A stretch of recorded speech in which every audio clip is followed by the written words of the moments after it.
Good afternoon, everyone. Welcome back to another great episode of Basscast Radio. I am your host, Brian Carter, and joining with me tonight is my boy fishing the DMV, Mr. Thomas Aarons, is in the house. Bass Geek is on the water, everyone, recording content as always. It's nice outside. The time has changed. What do you think, Thomas? It's going to be a 50-50. We're going to get the Geek Meister in, unless 50, he's working the crazy schedule. yeah, 50-50 chance we might never see him again. Living the dream out on the water 24/7. God bless his little heart. He's a lucky dude, man. You know, Yeah, he gets to fish and cash checks at the same time.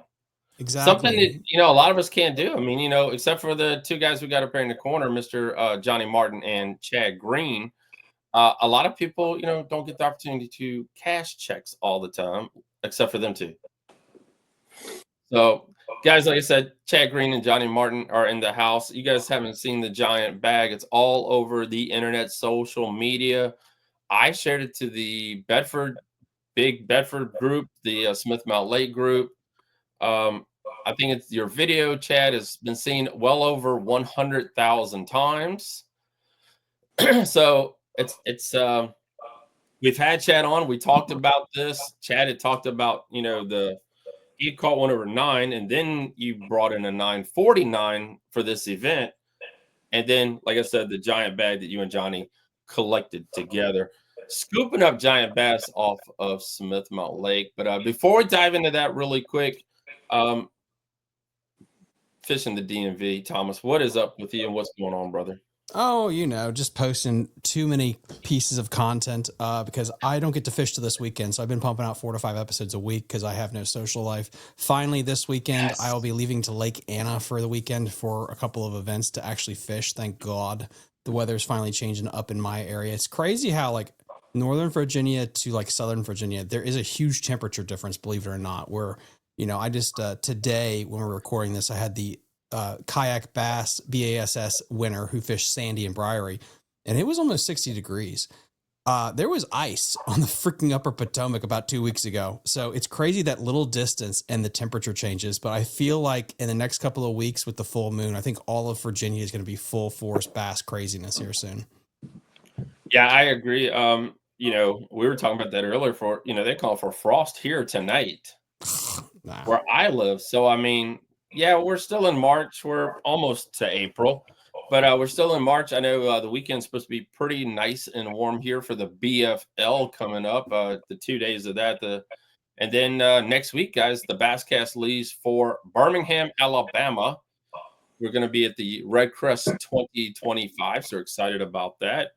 But I will tell you guys this: 2 things right now, real quick, knocked out of the way. Calvin Hernan had a death in the family, so please pray for him.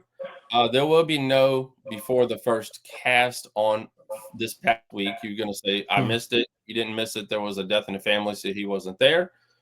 Also, the following week, I think I'm just going to play a rerun because I will, while I'm on the road, I will be recording and we'll be uploading episodes of Basscast Radio each and every night from Red Crest, on top of some great content that Danielle will be shooting with her iPhone. So we're going to be knocking out Red Crest 2025. But before we do that, you guys see scrolling across the screen, save money and catch bigger bass, guys, with the Money Saver Lure Retriever. Tired of watching your expensive lures disappear in the deep, afraid to cast where the big ones hide? Introducing the Money Saver Lure Retriever, the ultimate solution for rescuing snagged lures from lake bottoms. The powerful 2-inch, 3-ounce pocket-sized miracle is engineered for direct hit, plug knocking efficiency. Cast with confidence in the trophy fish hideouts. Small investment, huge returns. Save hundreds on expensive gear while fishing where others fear to cast. No special skill needed. Just keep it in your pocket until you need it. The Money Saver Lure Retriever, your portable lifeline in snag-filled waters. Available now, everyone, at moneysaver.store. Again, guys, check it out, moneysaver.store. They got many colors to choose from. We got Bass Cast Green. You guys can pick from that. But yeah, got many pick it up one today. I'm gonna post a video. I saw. I think they recorded a video out on the water, so that was really cool because that's their first water content that I've seen. I'm gonna be uploading here really soon. So, all right, guys. Like I said, Chad Green and Johnny Martin on with us tonight. Thank you guys for coming on. By the way, Thanks for having us. Yep, thanks. all right, Chad. Everybody knows who you are. Johnny's never been on the show, so let's get a little info about Mr. Johnny Martin real quick. Give us a little history on your brother. Well, I guess I've been tournament bass fishing now for, as most of you know, I fished with me and Rick Tilley. We team fished together for 4 or 5 years. And then kind of just done my own thing, fishing some BFLs. Still fished every chance I get, fish some Tuesday nighters and stuff. And then me and this guy, we fished a little bit off and on when he was fishing with Robert Wood. When he couldn't make it, I'd fill in. And, Robert, he's doing the striper guide thing now and kind of semi-retired. So me and him, what have we been fishing together now? Long time. 6-7 years now. More than that. Well, Is it off and on. Yeah, off and on is probably closer to 9. Wow. So it's just, I reckon we'll just do it till one of us kicks a bucket or we get mad at each other and just have a falling out. But I don't see that happening no time I soon. haven't had a relationship last that long yet. I haven't even been married that long. Good God. Well, it feels like I'm not going to say what Danielle said earlier, but it's beautiful. yeah, we're in the boat. We argue all day long, so it's like I don't know. It is. He's like, it is like a marriage. Yeah, pretty much. No, No, me and we don't. Chad, me and Rick, we fished real good together, and it's what we kind of know what the other one's going to do as far as casting and covering water.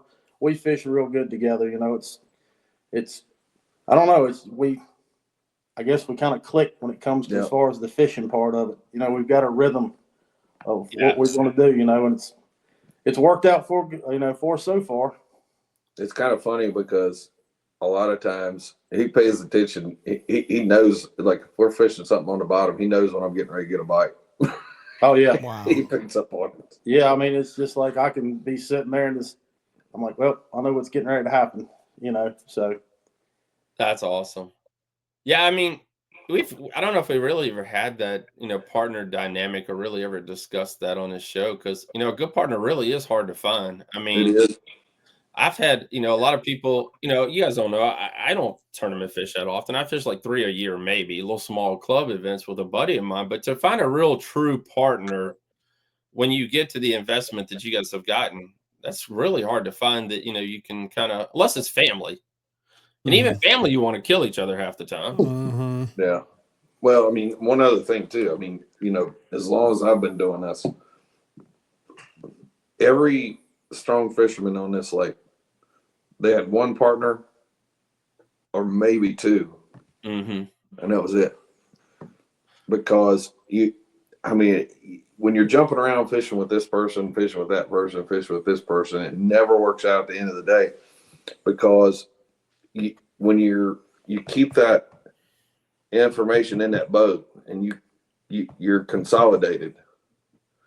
You can start naming them off now. Guys that fish together religiously, whether they were relatives one way or another, or they've just fished together for a long time. And even back when I first started, it was the same way. And some of the old guys, that's what they told me back when I first started fishing. Look, if you're going to fish with me, you can't be fishing with everybody else. And I learned that real quick. Gosh, that was 20 few years ago. But that's we don't want to give up the spots, what I'm saying, the juice. And you really do, when you work as a partnership, you really do spend, even if you partner, I mean, I know a lot of partners will practice separately and all that good stuff and then come together for a tournament, especially a big event. But I mean, having I guess you could say a pattern or or just a way you guys both fish together is something very special. And you guys have had that, like you said, for a very, very long time. And you guys have cashed a lot of checks. If you don't know, I've interviewed them so many times at the basscast.com. I'm not sure between you two and Jeff and Clay Ross, which is the top. It's probably you two, or probably close to tie. And then it's Chad and Elliot Pilson. So you guys are probably the top that I've interviewed for wins on Smith Mountain Lake. Is there been like a real key though to this whole entire thing for you guys that have kept it all together? Yeah, it is. There's a lot of things that we've learned about this lake, just analyzing and fine tuning patterns. Mm-hmm. I'll tell you this: every time that we're on, if we come in and we win, we unlocked a pattern within a pattern, and sometimes even further. Okay. And it's dialed in so tight that literally sometimes, like Saturday, one of the key fish that we caught, I positioned the boat for him to make a cast because of the wind. Yep. And it was 1 cast, 2 casts, 3 casts, 4 casts, 5 casts, boom. But wow. It's the same place. So once you understand what's going on for the day, because they change. I mean, we caught fish in places this weekend that we've never caught fish ever. But the wind put us there. The wind put us there, and we had the pattern unlocked. And once we figured it out, I mean, it was Katie bar the door, really. Do you think it makes it easier as an angler when you're developing your skills, when you just fish team tournaments? Is that an advantage or a disadvantage when you have to be in the boat alone? There are so many people that I know where they're fantastic as a team. They're really good because you can have 2 people break down water, things like that. But then you make them fish a series alone, and they just aren't the same type of angler. I don't think so, because I mean, I've been out on days, and fished well by myself. I mean, but I also have to, bring in the BFLs into that aspect. Right. You're fishing by yourself too, but at the same time, I'm fishing with somebody I don't know. Now, am I going to go out there and show them every single place that I know and every little nick and cranny that I know? Absolutely not. It's just not worth it. I mean, you're talking about years and years and years and stuff that me and him have figured out together. Why would I just go give that stuff up? Well, and for the BFL payout right now, I agree with you. It sucks. Yeah, it's not even worth it. I mean, is there a price tag? Let's say if it was a $10,000 purse, $20,000 purse, at what point is the purse worth nuking your spots for the paycheck? Out of curiosity. It would have to be a whole lot of money. Dang. Yeah, because I think it was stuff that we'll take to the grave with us. Jacob Wheeler talked about that though when he. And it's just like so many people have reached out and said, I want to see this video footage. Well, we've got it all, but are we going to share it? No, because I mean, can somebody figure it out? Not really. No, I disagree. They won't. But here's the thing. At the end of the day, I could cut all the baits off we used and tell you which we did. And you could go out and fish for 3 weeks and take your best 5 fish over the 3-week time period, and you still won't beat that way. At the end of the day, that's just the truth. Wow. It is interesting because remember when Jacob Wheeler won the Tackle Warehouse Tour event, I think it was the opening year at Chickamauga, and he talked about having the spots and which spots to fish because of the flotilla of boats following him. And he even mentioned, like, I do have some spots that I'm debating about. Is this $100,000 check worth nuking these places? And that is such an interesting thing to have a guy at his level that knows that lake so well. And even he's like, I don't know if this $100,000 check is potentially worth me blowing up these spots, which is fascinating. Yeah, because I mean, it's so much. I mean, we've seen it here where people go out and they show exactly what they were doing, or they tell you exactly what they were doing. And I can tell you several patterns on this lake that got ruined because of sharing information. Yeah. And You can't even catch fish doing that like you used to. Nowhere near, because it just got ruined. Does the spot make the angler, or is it the ability to find the spot that makes the angler? It's not necessarily spots, it's patterns. Because if you're fishing spots on this lake, most of the time you're going to lose. Mostly, a lot of people always, ask me, and it's like, ask for the depth. That was like something that someone learned, said that, where the fish are really hanging, has a lot more to do with it than the actual spot, the depth of the bass. I mean, you could also go down the autism spectrum of, well, what type of pattern? Are we talking a mag draft pattern? Are we talking about a wacky worm on a dock pattern? Like, or are we going really, into the weeds on what someone's doing? So I feel like that's a broad spectrum when it comes to pattern fishing and what to do versus saying like, well, it's just this creek or it's this stump, so to speak. Well, if you go back to, you mentioned it, the mag draft. All right. Well, like over the past few weeks, how many fish you think have seen one? We talking about the week leading up to the BFL? Yeah, I mean, that's what I'm saying. Yeah. So if there's 100 guys out there doing that, then you're fishing behind somebody doing the same thing everywhere you go. Yes, I don't disagree with that, except I've been telling people for a year or two that the chatterbait is over. Eventually they'll stop biting it. And I keep getting my ass kicked. And it's funny because I agree, like there's some bait swapper flopper, that thing peaked and dropped like a Brock. And then I feel like Alabama rig. It did. But there's people that still catch them because Yes. they figured out something different. True. And it's just like, let's go with the jig for a minute. It's been winning tournaments for how long? Oh God. Yeah. But they figured out ways to catch fish with them that nobody else is doing. So, and the crankbait too. I mean, it's all patterns and understanding what's going on underneath the water. I agree with that. Yeah. That's what it boils down to. And 99 out of 100 fishermen don't really understand what's going on. Sure, you go out there when the shadow's spawning and run 100 miles an hour and throw topwater all day long, and eventually you run into them. The fish are aggressive, and you're just going to catch them. And when they're sight fishing, well, you're looking at them, and it's live scope. I mean, at some point, that's going to die off, just like the A-rig, because you can already start to see fish here on this lake. Yeah. When you've been in an area that somebody's been doing that, because it's like instant. They know it's like, like I better get out of this area if you're doing that, because over the last 2 months you could pick it up real quick, like somebody's been in here in the last hour or two, because those fish wouldn't react. So those things too. I mean, everything goes in spells. Yeah. And evolves, but bass evolve. Yeah. They understand us, and they pick up on that. They pick up on trolling motor noise. They pick up on boat noise. They pick up on live scope transducers pinging. But like last weekend, I mean, literally most of the day we could have cut ours off.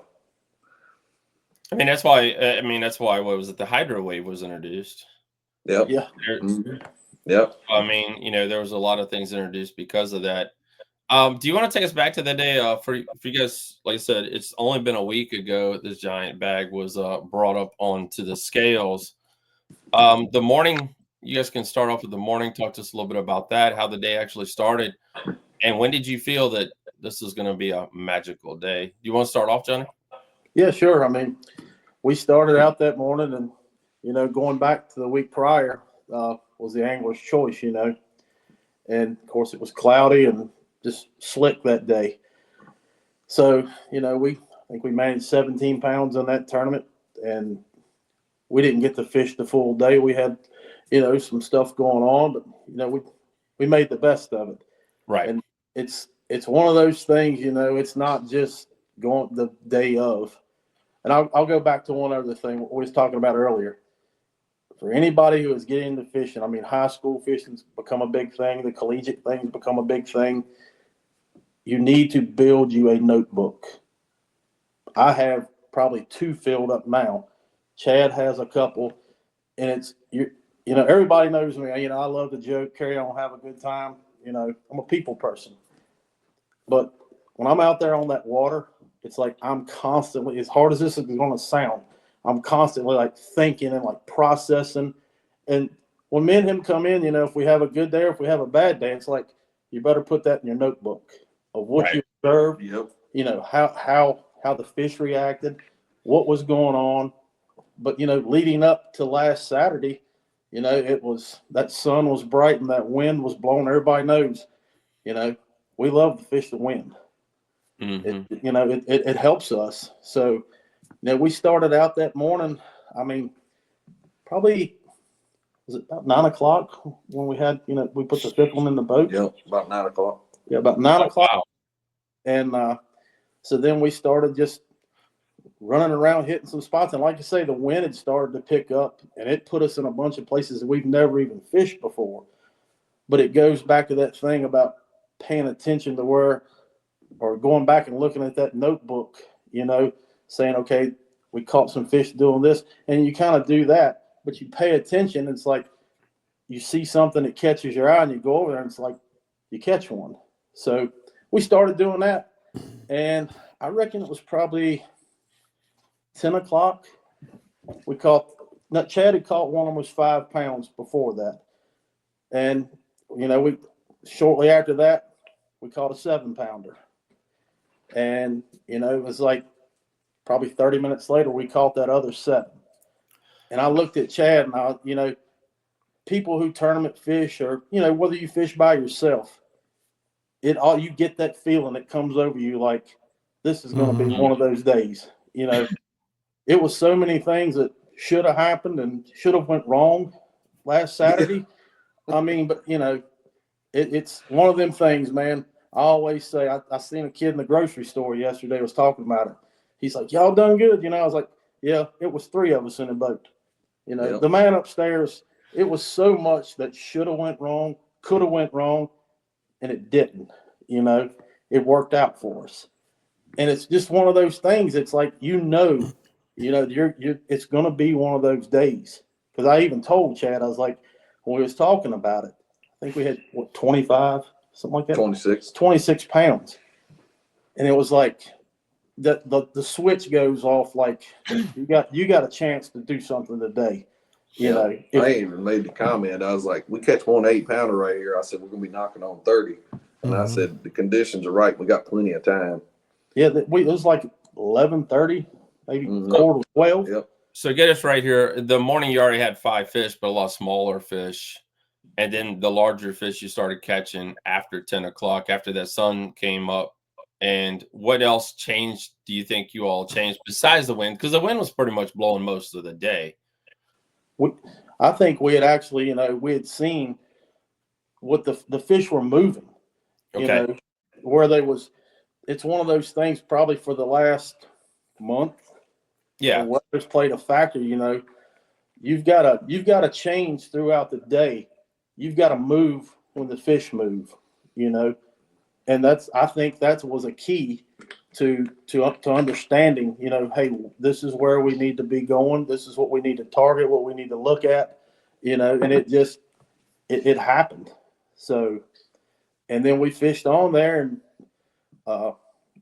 at one, I can't even remember what point it was, but it was like, I think I asked Chad, I think we had 31 pounds, and I was like, people who know me, me and Chad have wanted to be the first ones to be the 30 so bad, I said we want to be the first ones to 30, we'll come close last year in a regional tournament. Right. And, I was like, well, if it's 31, hopefully that's enough where it won't bounce back or ever how their scales weigh or whatever, So we, and it was just like, my gosh, fished on there. And I guess it was within the last hour. Mm-hmm. We caught another good one and called out. And then, he goes and catches that 9-pounder. And it was just, and you can ask him when that thing hit the net, I threw my hands up. I said, I am done. I'm Mhm. done. I mean, it was just like a train wreck, you know, It was. because you That didn't. is awesome. And, it's like even Sunday, you know, I don't think it's really set in, you know, as to what we actually did. You know, we fished another tournament, but it was like we caught 36 pounds. I don't really think about it a lot unless I get to talking to people about fishing. Like now, I'm thinking about it. You know, it's like 36 pounds. You know, will we ever do it again? I don't know. You know, would I love to? Look at Chad's face. You can't predict it if you're going No. to.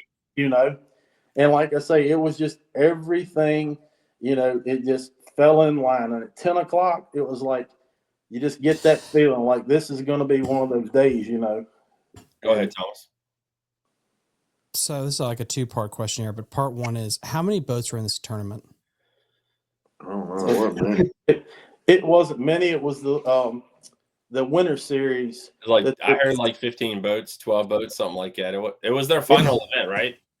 Well, I don't know. It was their final. Yeah, it was like three. It was at least 3 tournaments on the lake that day, and most of the time in the springtime, you know, somebody's looking for something to fish, and somebody throws something together, and Yeah. you know, it might be small tournament, but you still got to catch them. Yeah. It's like, Yeah. you know, I mean, some sticks will show up. I mean, you ain't going to be showing up there with no 15 pounds to win. I'll tell you that. Oh, heck no. I don't think under 20.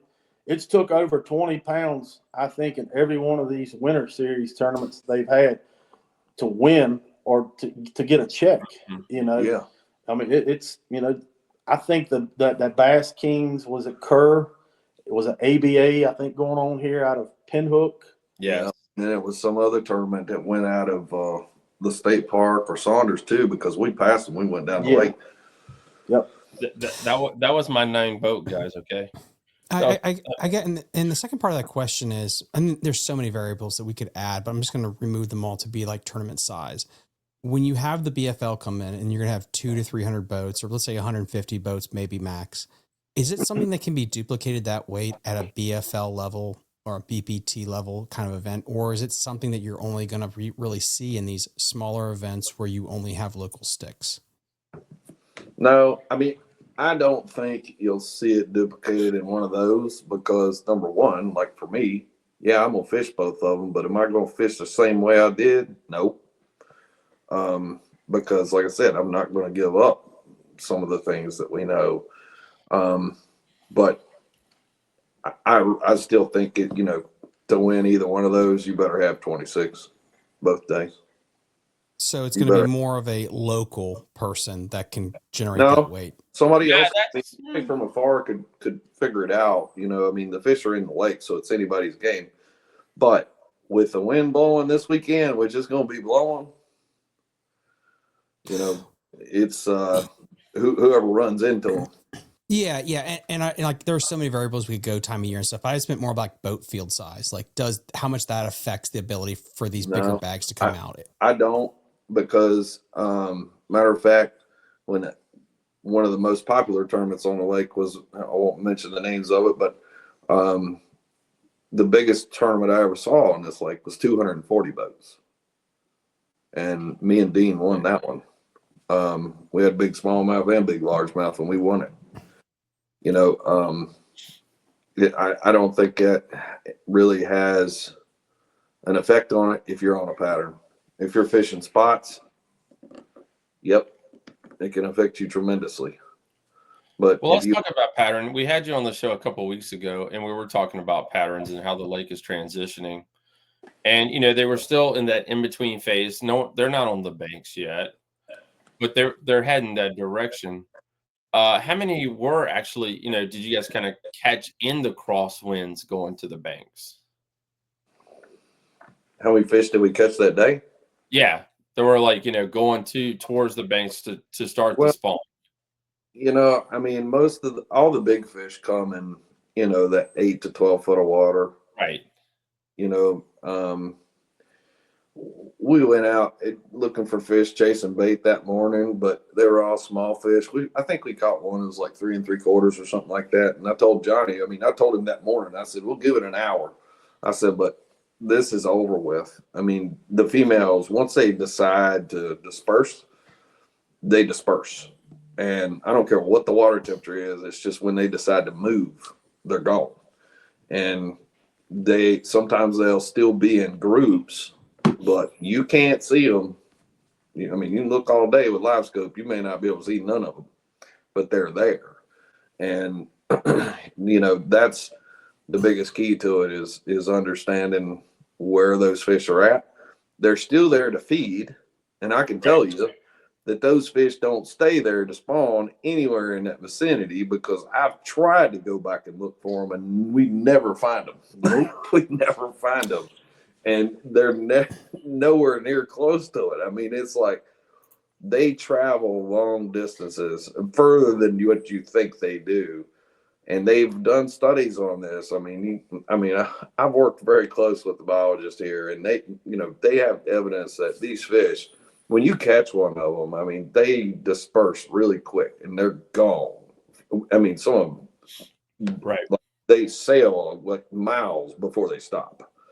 So they're very pelagic there for some reason. Yeah, and here they travel. They travel long distances. And these fish, I still believe to this day that these fish, they pull up shallow and they have that feed mode on. And then when it's time to spawn, they go back out deep, they follow the creek channels, and they sail.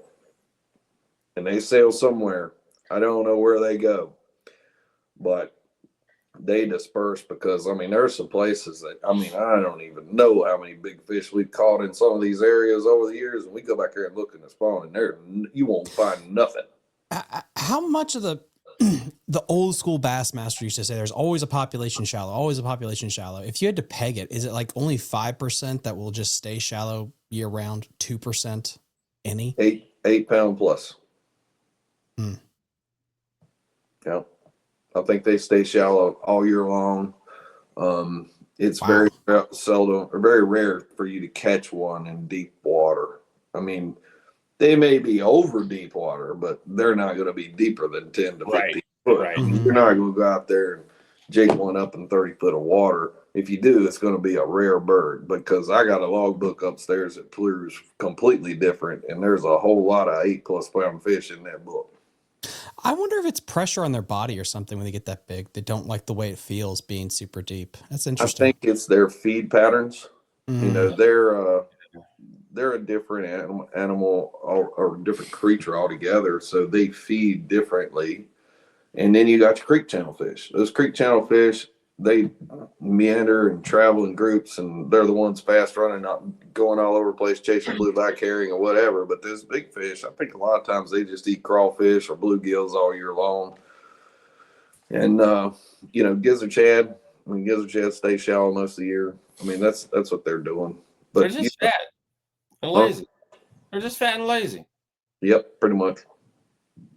They're kind of like us. People understand that. They really are kind of like us. Once you get to a certain size, who wants to chase a food truck down the street when you got something parked right there out there in front of you? You know what I'm saying? Well, fat and lazy versus territorial. I think it's more of that. They get to a certain size, they can stake out a claim to the bed. You see this, in my neck of the woods, since I'm in smallmouth country on the Susquehanna, the Shenandoah, the biggest smallmouth in a stretch, it has its pick.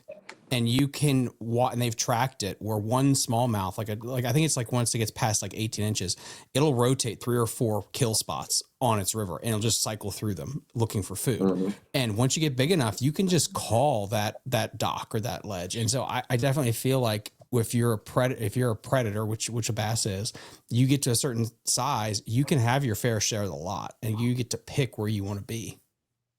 Yeah. And we see that trend. It's kind of weird how those big fish, they tend to travel around with each other. Yeah. Some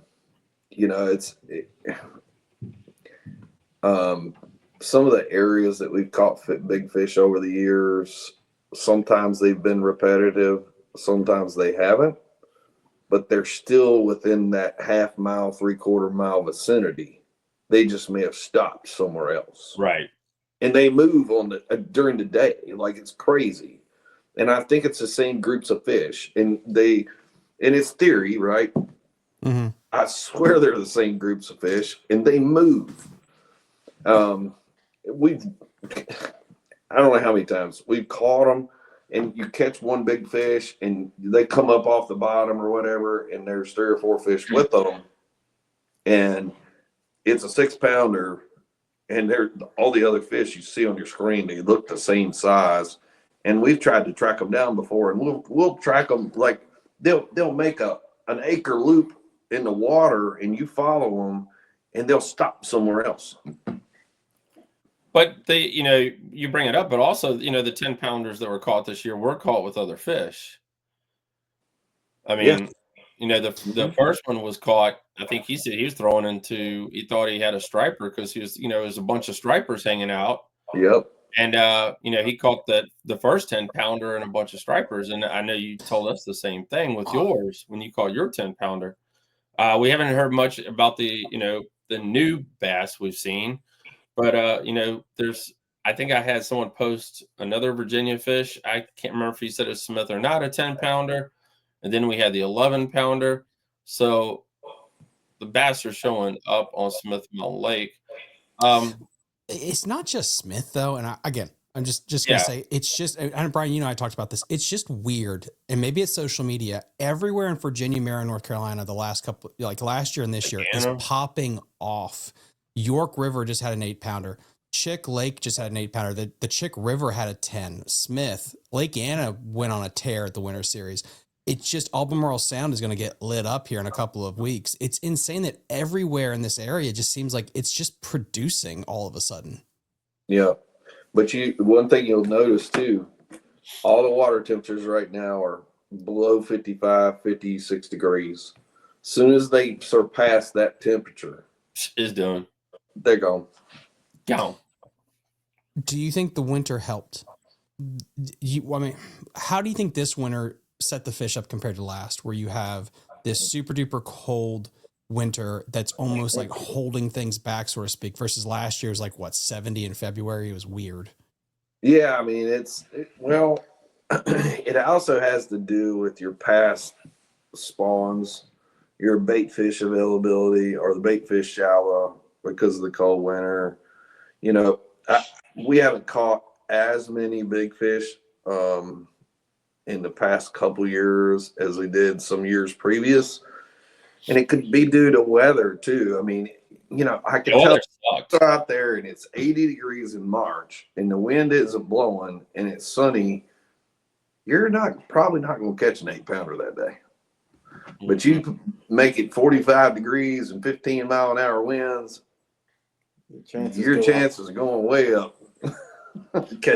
Johnny, you look like you want to say something about that question. Did you? No, I was just going to say, like Chad was talking about, when you get that cooler temperature and that wind blowing, I mean, your chances of catching a big fish, they go way up.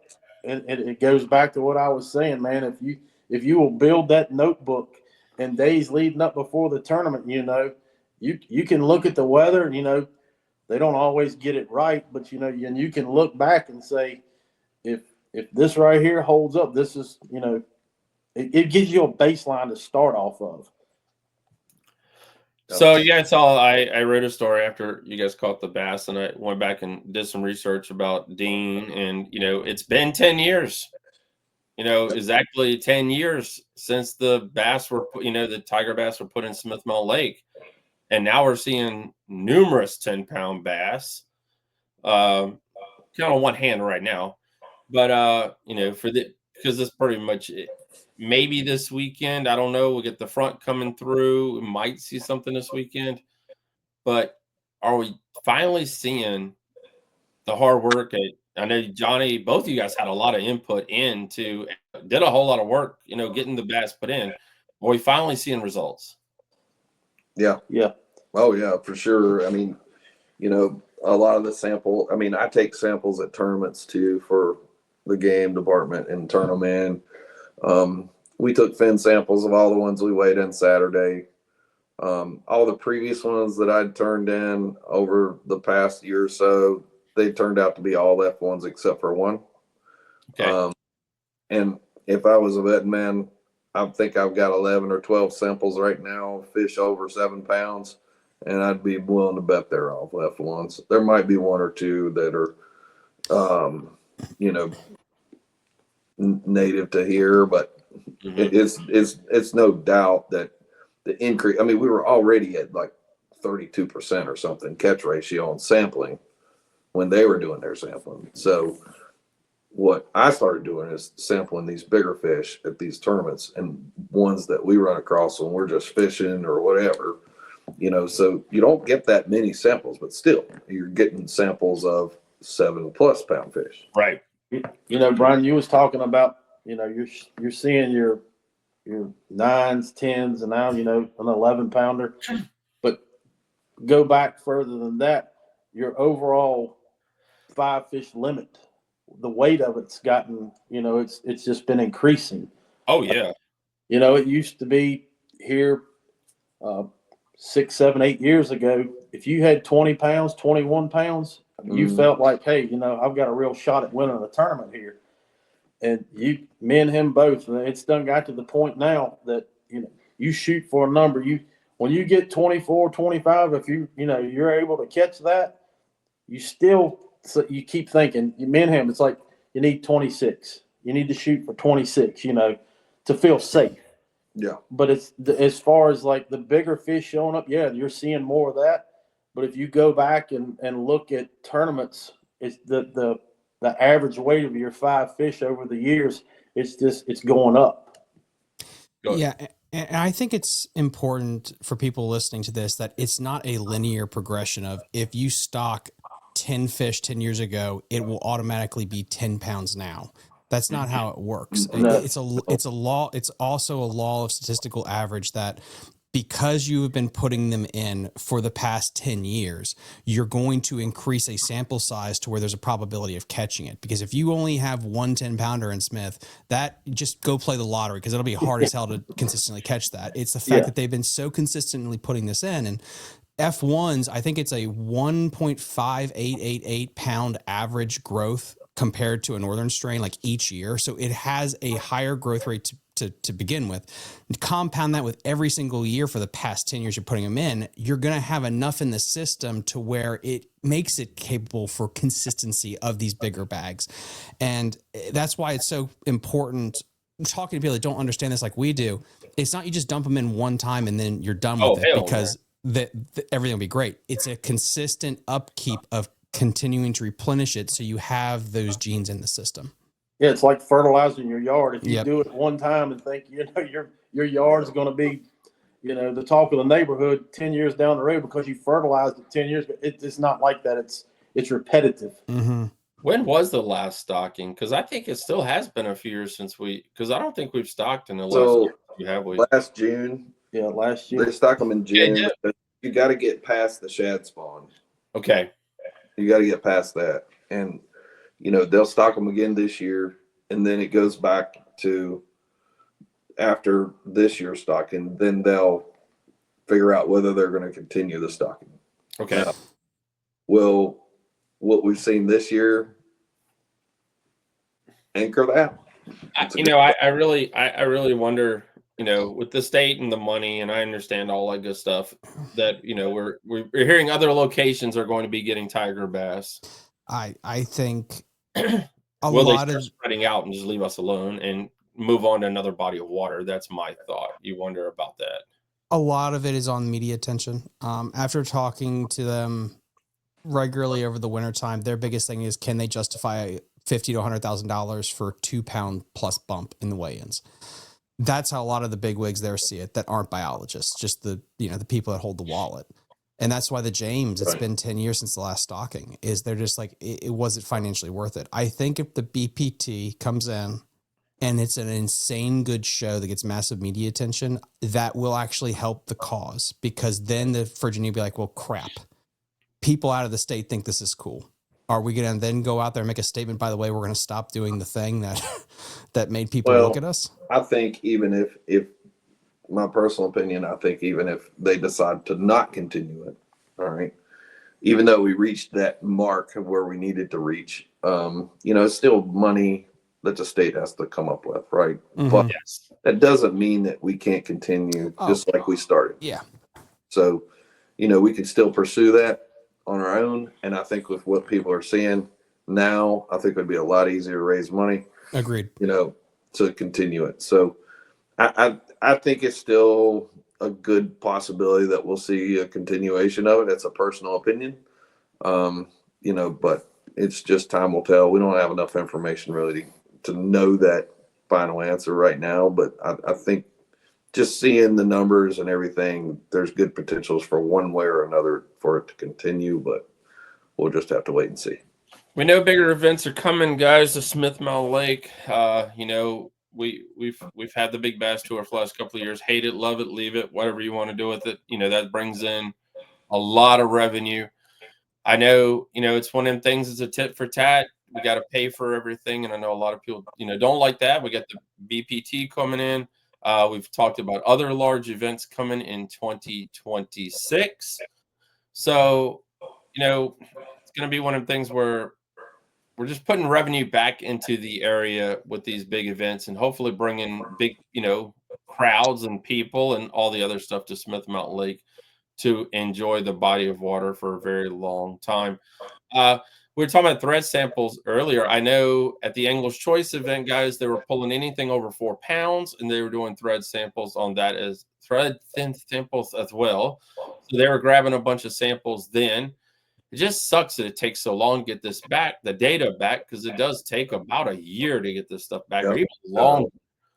So that part we wish we could speed up, but we understand that whole entire thing. Everybody's got a small staff these days, but that would be really cool, and that'd be good. Being on the 10th anniversary of the Tiger Bass, to have some numbers. So, to give everybody, besides the numbers that Johnny and them have collected, but to give come out the real press release saying this is what's happening on Smith Mountain Lake. And, this is what we're seeing. And, this is what we're seeing as a whole. The food, everything else that, we know the bass eat up a lot of food and a lot of vegetation and, the health of the lake as a whole on top of that. But it's sustained it so far. Yep, it has. So, I mean, it's only going to get bigger. It's going to bring more people, and I think that's really cool. And the BFL, that is this week. It's coming up. What? Somebody's got to echo real quick. What's your thoughts on that? Just want Monday so we can talk. Weight wise? Yeah. I'm gonna say you're gonna have to have 24 to 26 to even have a chance to win. That's what I was going to say. Which day? Both. Both. Ooh. It's supposed to be about the same weather conditions for both days. It's going to be very warm this weekend, and the wind, like you said, but it's going to be in the 80s almost this weekend. Yeah, I mean it's a proven track record. I mean,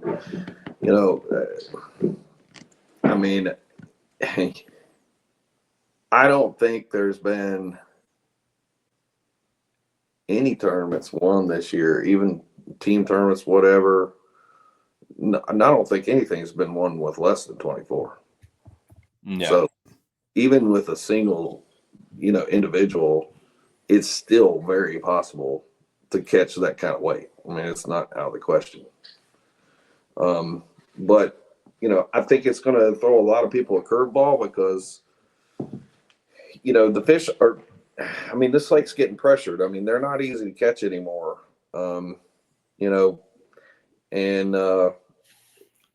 It's the last scope bite's kind of dying off. I don't think it'll be caught like that, but because this is our first big event really on Smith Mountain Lake for this year. I know it's 120 boats already registered already for Saturday. I was told it's 75 registered for Sunday. Anglers was down. I don't think it was, but about 85 teams fished that event. So this is going to be our first big showing of 2025. Someone's going to catch 28 pounds. Yeah. I'm going to bet $1. 28. 28. Someone will catch it. Definitely possible. Yeah, it's Definitely possible. English Choice, I mean, the weights were down in that tournament, and I can tell you exactly why. You had east winds blowing all day, spitting rain, Yep. cloud cover. and Yeah. those fish, I don't care what anybody says, they do not bite good in east winds. And, you know, the weights were down. That was the lowest weight of any tournament this year, was that one. But it was the only tournament that I fished or remember any tournament around here that had those conditions this year. Why do you think the east wind sucks? I don't know, but it messes them up every time. I don't care what time of year it is. Yeah, It just, you have to completely, I don't care what kind of pattern you were on, you got to figure out something different, because most of those fish that you were on, you can't do nothing with them. You can't get them to bite. You're fishing different areas because the wind's blowing a different direction. It's raining. It's cloudy. You know, I mean, it's one thing if it's cloudy and the wind's blowing from one of the other three directions, but when it's blowing out of the east, it's usually just a mess. Because I've had friends that said like when they're deer hunting, like it's the same thing. East winds, they usually frustrate them. It's like same thing. I mean, it's, you know, deer like that high pressure bluebird sky, you know, breeze blowing. That's when they move around too. You know, so I don't know what it is. It's just something about it that they don't like. You know, the bait fish move off. I mean, they disappear. But, you know, this weekend you're going to have south winds, southwest winds, 10 to 20 mile an hour both days, sunshine. One day, chance of rain, but it doesn't matter if it rains if the wind's blowing the right direction. Mm-hmm. Right. Cloudy. The clouds don't matter. No. It doesn't matter just as long as that wind's not blowing out of the east. When does the sun become a factor? And so what I mean by that is diehard anglers know like you can have a suboptimal weather condition day and usually will produce the best. But a lot of weekend warriors will go out. It's like, oh, it's the first 75-degree day of the year. And they'll go out there then, bluebird skies, it's calm. But does that actually benefit you to catch the best bag of your life? Or is it really you just saying like, it just feels comfortable, so I'm going to go out there? Yeah, and that's what most of the time, you know, we have people all the time that they're like, y'all are going fishing today. It's cold, wind's blowing. I'm like, yeah, that's when you want to be out there. But then it's like 75 degrees. And I'm like, no, I'll just go play golf today. So yeah, it's never good. I mean, you know, the fish just aren't going to be aggressive. I mean, when it's high pressure, no wind, slick water, you know, and it's warm, it's awful. But now if it's cold, it's a little different. I mean, it's always been, we've always talked about that. We're like, you know, every Bassmaster magazine you read when I was a kid, they were like, oh, when it's cold, you know, the fish don't feed and they're not aggressive. Yeah, right. Mm-hmm. It'll be 41 degrees and they'll rip a rod out of your hand. And you go out there and it's 75 and you're out there with 8-pound line to shake your head and you're like barely even feel a bite.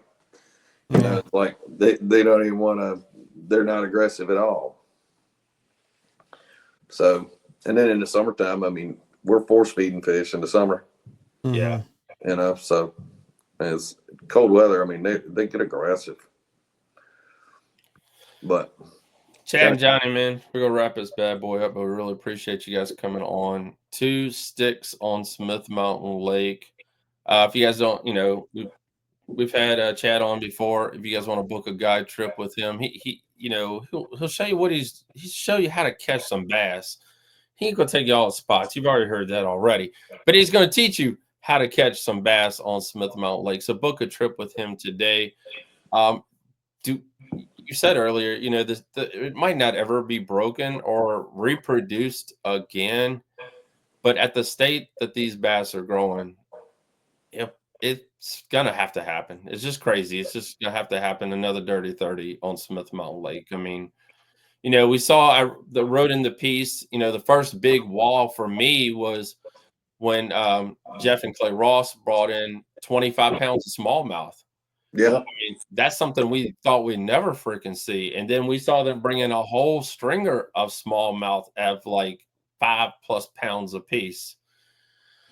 And then to see you all do this now, I mean, it's like, come out and fish Smith Mountain Lake. You're crazy if you don't. I mean, it's a damned if you do and damned if you don't. It's a no mercy body of water. Yep.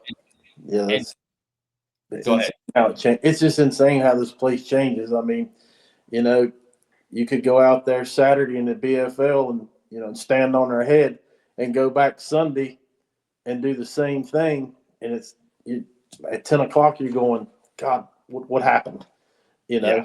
Did anything really happen, or is this Smith Mountain being Smith Mountain? You know, It'll humble you real quick. Yeah, I think what is it? One year, Johnny said, "I'll sign your shirt." I had my Zero Hero shirt on, and Johnny said, "I'm a hero. I'm a zero today, everybody." Yep. Because I mean, it changes so much. You know, do you guys think it was because it's deep and it's clear and you know it's accessible to so many different patterns because we are in a bowl? I mean, we really are in this big bowl here in Virginia. It's protected us from so many different storms and you know things that many other people have. But do you think you know we're just so unique because of that? Yeah. I mean, it's hard to really say. I mean, sometimes we've tried to figure out you could have the same exact conditions and they just don't react that day. I mean, it's like it's timing. And then sometimes you're one step off. Like those different groups of fish, they have their little time period that they feed and they're aggressive. And you pull up that spot and that fish is ready to ambush something and you catch it, right? You're there at the right place, right time. And sometimes your timing's just a little bit off. Or, you know, it could be a bad day too. I mean, we've had it where like Saturday, we should have lost 2 fish, but we got them in the net somehow. I don't know how it happened, but we did. And, you know, so you could have that story too. Timing is everything. The title of tonight's podcast. It really should. That's what it's going to be. I want to write that down. Timing is everything. Let me do this real quick, guys. Money Saver Lure Retriever. Tired of watching your expensive lures disappear into the deep? Afraid to cast where the big ones hide? Introducing the Money Saver Lure Retriever, the ultimate solution for rescuing snagged lures from the lake bottom. The powerful 2-inch, 3-ounce pocket-sized miracle is engineered for direct hit plug knocking efficiency. Cast with confidence into the trophy fish hideouts. Small investment, huge returns. Save hundreds on expensive gear while fishing where others fear to cast. No special skill needed. Just keep it in your pocket until you need it. The Money Saver Lure Retriever, your portable lifeline in snag-filled waters. Available now, everyone, at moneysaver.store. Like I said, it comes in many different colors. Pick up your favorite color. You know, this is an item. I know Chad and Johnny probably tell you this right now. An item for anybody that they should have. I don't care what style you use, but you should have on your boat. These crankbaits and lures are not getting any cheaper. You guys order some of that stuff from Japan. We're talking about hundreds of dollars. So if $5 to $10 can save you $100, it's well worth the investment. If you got a young angler out there who wants something looking for like a Christmas gift or a birthday gift, moneysaver.store. Head on over now and purchase 1, 2, 3, 10 today. So, guys, congratulations. First one to ever do it. I mean, this has been a year of first, and it's like, I'm just so fucking glad I'm a part of it. So, really am. I mean, this is awesome. So, congratulations. Well, thank you guys, you know, for what you do on the social media side of it. I mean, it used to be, if you'd have done that, no one ever knew about it, you know, and you got guys like y'all that promote it, talk about it, you know, and to help grow the sport. You know, you guys don't hear thank you enough for what you guys do. Appreciate it. You help grow the sport just as much as, you know, an angler going to a school and talking to kids or showing them how to build lures or, you know, just talking to them at a tournament with their dad. You guys play a big part in tournament bass fishing. Thank you. Yeah, I mean, you do, man. You do. Yep. Well, we appreciate it. Like I said, I've been going on for, I think I started in 08, 09, and we've been going strong ever since. COVID was my bubble. We all busted open in COVID. Bad. Everybody wanted to fish and rod, fish and pole, fish and lure, wanted to learn how to fish. And we were the place a lot of people went, and they're still going there today. And we appreciate all of you guys checking us out. Before we go, man, Thomas, you got anything that you'd like to say, boss man? Not really. Y'all know what I do. Go check me out. We're heading to Lake Norman for a fishing report by Logan, and then we also did a Briary Creek special talking about the history of Briary Creek, which is pretty cool. You should go check that out if you just like fishing. I hear there's 1 or 2 big fish there as well. So, and then hopefully we'll be starting to talk about places up where I live now that everything's de-thawed and you get outside. So spring is coming, everybody. Yep. It is that. Yeah, thank goodness we're hopefully over this crazy winter thump. We still got, March, a couple more days in March and April. And like I said, lots of big tournaments coming up. I told you guys earlier, we'll wrap this up. If this is the year, if you guys want to travel to see your favorite fishing angler, star, etc., we got the NPFL is going to be a couple hours down the road. The same weekend as the Big Bass Tour. Bassmaster is going to be within 5 hours of us.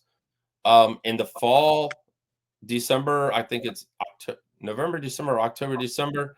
The NPFL Championship is going to be in South Carolina on Hartwell. Never been to Hartwell, you need to go. It's a beautiful lake. It's a great place. I love going to the Classic there.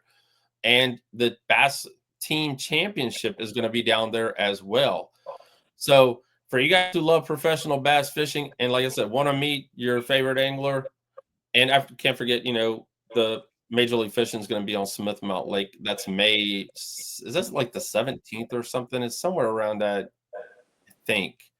It doesn't matter. It's all on the basscast.com. All the schedules that you need to know are on there. If your schedule's not on there, it's not my fault. I apologize. Just mean to say that. So, guys, have a great night, everyone. Again, thank you, Chad and Johnny, for being on tonight's show. Congratulations on the first ever Dirty 30 on Smith Mountain Lake. Has Bassmaster reached out to you? One last question. Nope. That must be a nope. Nope. Well, you're here on the basscast.com, and we're glad to have you. Have a great night, everyone, and we will see you all at Red Crest 2025.